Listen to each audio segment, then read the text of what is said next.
Hello, welcome back. It's Jane here, and today we're doing the last bit of kitchen declutter and organization. In this video, as you will see shortly, we're cleaning some very dirty spaces. We'll tackle the floors, we'll organize, we'll do the skirting boards, and finally we'll clean that ventilator area. So on here you'll see me trying to create space on the dining table. I'm using that bag hanging over the chair just to put everything that needs to go upstairs. I'm also trying to group the paperwork in terms of what needs to go to the dustbin as well as what I'm considering keeping, which I keep next to the kettle there. I've also got this stuff which is basically my oils and Ayurveda product, which I'll put aside for now because I'm not quite sure where their new home will be. These are things I use, but they don't need to be in the kitchen really. So they're currently residing on the stairs. So in this cabinet side, I am trying to take everything, and with everything attached, the idea is to put it in groups so that I don't have to then go through them all together.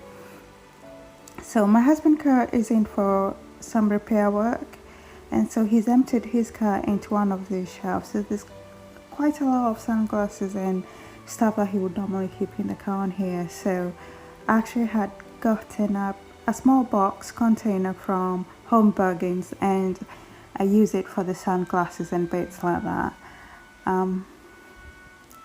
So I think each and every kitchen will probably have a drawer or a space which contains similar stuff like this. Things that don't belong anywhere, that basically go to die over there. Here we've got a combination of stuff for my course. So I've got some flashcards there that I also have my husband's loads of kind of spanners, batteries, stuff like that, keys, all those kind of things that you do actually need, but they're odd bits and they need to be stored somewhere. They just don't have a proper home. He does have proper toolkit and proper drills which he keeps in the loft, but these are kind of the things we need on a daily, more often, maybe not daily basis, but more often that, we don't want to keep them in the loft. So, and because they belong to him and I know we need them, he uses them to fix things around the house, so I was not going to get rid of them. It's also his property, so I didn't want to do that. So I'm emptying everything, as well as everything that needs to be thrown away is getting thrown away immediately in the dustbin. I am not making a pile so that I can take a picture and show you guys what I've decluttered. So in this space we keep the hoover. This is where we charge the hoover, and because sometimes we do forget and put the hoover back before we've emptied, this space can get really dirty because some of the dirt drops in there. And so, but on the other hand, I do like having this space because we can hide away our cleaning products or our cleaning tools, and they don't have to, to be on show. Anyway, that's how it is in the ideal world, but as you can see, everything is everywhere, so it doesn't really matter. In my previous videos I've mentioned I'm trying to declutter this space so that I can have more mental space for me to be able to do the things I really love to do. In an ideal world, I would like to do yoga, I would like to eat healthier, I would like to read more, and I would like to take more walks. However, when I get home after a long day in uni or on placement, sometimes all I can do is cook for my family, clean the dishes, and just sit on the settee and watch TV. I'm just not motivated to do something meaningful to fill up my cup again. And that's because over time the clutter leads to having this mental clutter and having this tiredness, and the area is no longer inviting to do something positive for myself. And this is something we've done as a household the mess being contributed by everybody, but everybody in this household has a role to play. As I said, I'm a student, my child goes to school, we don't expect him to do any cleaning, but we do expect him to be able to keep his stuff together. But on the other hand, we are the same people who buy him a lot of toys. So it's very hard to ask him to be tidy whilst we've excessively got him a lot of toys. And my husband works full time, and at the moment he's the only person working in this household. So it's unfair to ask him to come home and do more cleaning because I'm in the library or I'm upstairs or on the dining room table trying to get my revision on. So everybody have their priority, and together as a whole household we just neglected the kitchen and other areas in the house.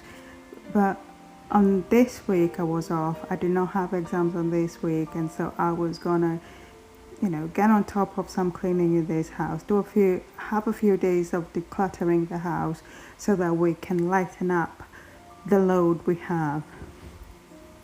I remember, especially after this day, my husband came home and he said the house smelled fresher. Well, as you can see, there's probably no shot of me showing outside, but it was a bright day. The sun was out. Yeah, it was still cold, but the sun was out. And so I had my windows open. But also just the cleaning did help. I couldn't notice the change in smell because I was in it all day, but he did say that. And the child actually noticed the house was cleaner when he got into the house that day. So those generate a positive vibe going as a result of me doing all this cleaning. And so that's the intention of these declutters, is to inspire somebody, to motivate somebody to look into their space, acknowledge what is coming as a stumbling block to them being able to achieve whatever it is they've set out to achieve. For me in particular, I'm hoping by doing this declutter, it's going to be easier to keep the house clean. It's going to be easier to keep the house organized and tidy, and that can free up some space for me to do what I like to do. That is yoga, reading, meditation, having more time on the dining table with my family when we eventually empty it. So that is kind of what we're aiming for.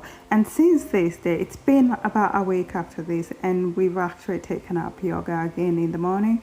So I wake up very early in the morning. I'm awake by 5. And by the time my husband wakes up at 6, the first thing we're doing together is get the yoga mat and do a 10-minute or 15 minutes yoga stretch in the morning. And we've done that for the last 4 days. So I can already see a positive impact coming from this. So anyway, I've done most of the organizing on here, and you can see my table is once again clear.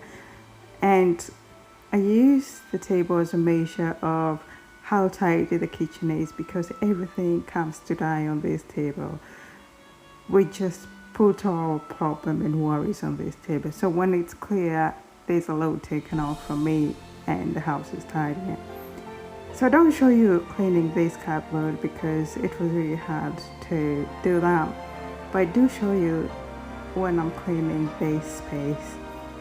Now, we keep some sauces up here in on the ventilator. And these are things we use on a regular basis, apart from that lemon juice, which is about 2 years out of date. We don't use lemon juice. I don't know why I got it from Costco. I probably was going through a phase in life where I wanted to start doing lemon juice and honey in the morning, but I ate doing intermittent fasting, so that would not have worked. I got no idea why we had that lemon juice. We're one of those households that we know what we eat and we stick to that. And if we try to go out of that, we do struggle, or we have to put extra effort to just go through that. Anyway, here you see me cleaning with a yellow microfiber. And this microfiber was one which was going to declutter, and I knew that already when I was going into this. And I say that because this place is greasy. There was no way I was going to use this microfiber cloth and then wash it. It would never get clean. So You can see these two other microfibers on there. I was hoping the first one would do a decent job and I would be able to use the other two. But I quickly realized that was not going to happen. This place was filthy. I was just going to use paper towel and get rid of it because I did not want to waste any more of my microfibers. At this point, I've already gotten rid of about 5. I generally don't clean with paper towels apart from the toilet. But on this occasion, I felt I had to if I didn't want to waste my microfiber towels. And I must say, it was quite satisfying to see this place get clean because it was really, really greasy. We got this kitchen fitted about 5 years ago, and it's really lovely, very simplistic. This is all my style. If it was, I chose the color and the simplicity of this because that's kind of who I am. And the idea was to have just a basic clean look. Obviously the intention was there, we just never executed that. And after I clean the cupboard on top, I'm going to be cleaning the actual ventilator underneath. And I had a quick look and I was like, oh, that's disgusting. We need to bring parts to unscrew this and bring this whatever this thing is caught down, which then revealed this greasy looking, I don't know. But actually those two black square things, those are the filters, and when I take them off, you'll see how disgusting it is. I do occasionally bring these down and the filters are like, but this was the first time I'd ever taken the bulb out. And once I take the filters down, I've never really stuck my hand in there, but as you will see shortly, by not putting my hand up there, I just could not get this brown oily stuff to disappear. Like, I was cleaning and the paper towel was still brown and I could not figure out why. So I knew there was something sat in there, and just as a spoiler, it never really fully got cleaned.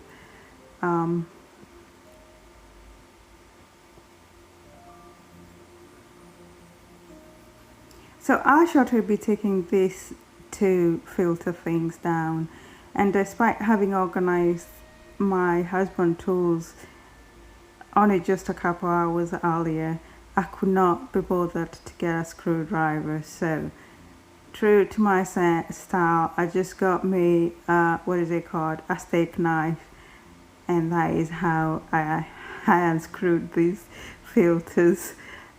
My husband got home, goes like, where's the screwdriver? And then I was like, get yourself a steak knife, that works just fine.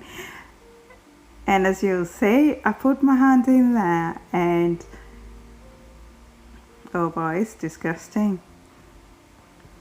And I know this is the job of the filters, but it never actually occurred to me oil goes up there. There's actually a reservoir of this greasy, oily stuff up there. I just didn't know how to get all of it out. I got a lot of it out, just not all of it. And so here you see me cleaning, soaking these filter things, and I just soak them with some fairy liquid and baking powder. Well, not baking powder, bicarbonate soda. And then mop the floor, sweep it, vacuum, mop the floor, and then clean those. What are they called? Those filters. And I do all this all before the school run, because I really do prefer to have my floors dry before the child or my husband gets home, because I want as less footstep prints on the floor as possible after I've just mopped it, because I don't mop as often. I probably mop, when I'm doing it on the regular once a month, so I don't want dried on footprints remaining on my floors, knowing they'll be there for 4 weeks.